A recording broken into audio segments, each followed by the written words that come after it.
Selamat siang, Anda kembali menyaksikan CNN Indonesia News Hour bersama saya Diana Valencia. Syukuran pernikahan di Kabupaten Sika, Nusa Tenggara Timur berujung ricuh. 3 orang warga ditikam, 1 orang tewas. Selanjutnya sejumlah kasus kejahatan diungkap polisi di beberapa daerah. Di Bogor, geng copet yang beroperasi di stasiun, JPO hingga alun-alun diringkus oleh petugas.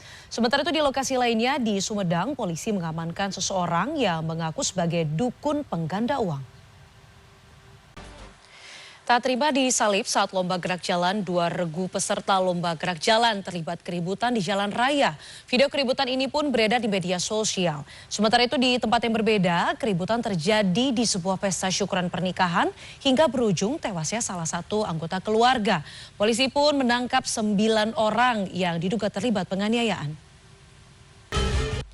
Sarang tawon Vespa di Kabupaten Jombang dimusnahkan petugas pemadam kebakaran. Sarang tawon di atap rumah ini dimusnahkan dengan cara dibakar. Adapun di Jawa Tengah, seorang warga Kabupaten Klaten disengat puluhan ekor tawon saat menebang pohon bambu. Akibat sengatan ini, korban pingsan dan saat ini dirawat di rumah sakit. Ayah kandung almarhum Arya Daro Pangayunan untuk pertama kalinya tampil di muka publik. Subaryono meminta Presiden Prabowo Subianto turun tangan menyelesaikan misteri kematian kasus anaknya. Apalagi keluarga menemukan sejumlah kejanggalan dalam kematian diplomat muda ini. Beralih ke informasi lainnya, KPK telah menetapkan Wamenaker Immanuel Ebenezer atau Noel sebagai tersangka kasus korupsi. Usai penetapan status tersangkanya, Noel pun menyampaikan permohonan maaf kepada Presiden Prabowo Subianto dan juga keluarganya. Ia pun berharap mendapatkan amnesti. Sementara itu, di sisi lain pengamat ketenagakerjaan menilai kasus pemerasan untuk mendapatkan sertifikat keselamatan dan kesehatan kerja sudah berlangsung lama.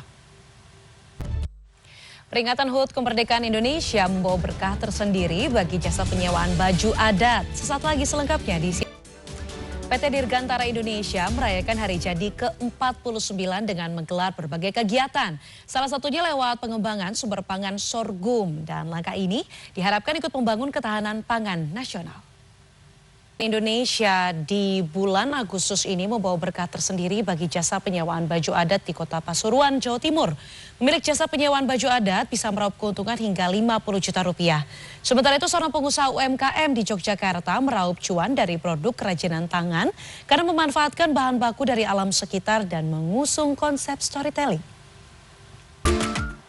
Jangan kemana-mana, CNN Indonesia News Hour akan kembali dengan beragam informasi menarik lainnya. Usai jeda, tetaplah bersama kami. Terima kasih Anda masih bersama kami. Festival kuliner terbesar di Sidoarjo hadir menyapa warga Sidoarjo. Di festival ini Anda akan menemukan berbagai kuliner otentik dan unik asal Thailand. Nah, di akhir pekan ini ada festival kuliner yang katanya terbesar di Sidoarjo. Dan kali ini kita mampir ke Kota Anging Mamiri buat mencoba sajian kuliner pisang epe yang jadi salah satu daya tarik wisata Pantai Losari. Dengan cita rasa manis dan aromanya yang khas, sajian pisang epe telah menggerakkan ekonomi warga dan menjadi bagian dari sisi Kota Makassar.